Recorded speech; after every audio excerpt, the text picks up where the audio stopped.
За өнөөдрийн би хаан бичлэгээр Монголын хөрөнгөний мөрчөөс яаж хувьцаанууд авах вэ гэдэг хичээл орно.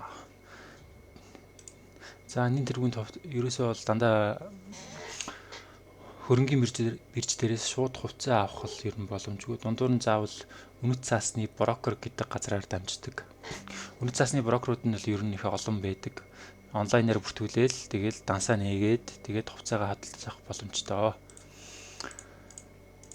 За Монголд хамгийн их ашиглагддаг топ үцэкнүүд бол байна. Голомт капитал, Тамбогд, Үлзий капитал, Ард гээл байж байна. Тэгэнгუთ миний хувьд болохоор одоо энэ дээр гарч байгаа нь болохоор голомт капитал гэдгийг ашиглаж байгаа. Ер нь бол шимтгэл бага байгаа. Нэг хүн шимтгэлтэй. Тэгээд бидний хувьд ашиглах зүйл гэвэл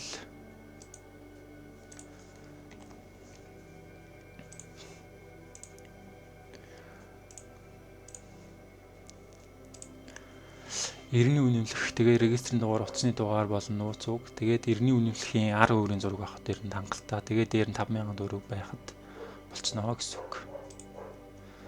За нэвтэрч орсны дараа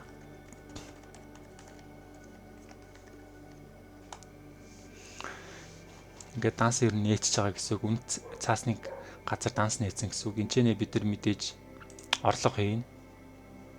Орлого их данс нь ингээд дансаа сонгох боломжтой. Голомт танк ч юм уу тий.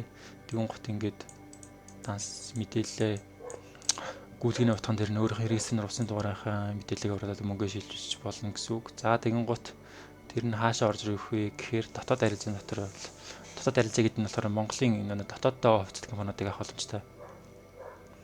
Энэ дээр ийшээ ороод ирнэ гэсэн үг. Боломжтой үйлдэгдэл рүү за нэг 2 минутын дотор ороод ирдэм дээ. Амар хурдан ороод ирнэ. За би одоо энэ хэсгийг ингээд тайлбарлах гал үзье да. Зарах захиалгатай хүмүүс хувьцаагаа зарах гэж одоо үн оруулсан юм гэсэн үг. За би жишээ нь газар дээр нь харуулчих.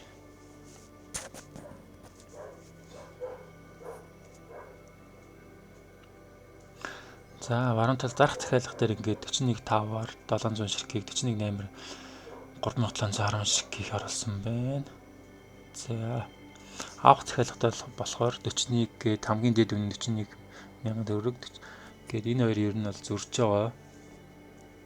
Тэгэхээр та хувьцаа авахын тулд ер нь бол шууд авна гэж л байхгүй.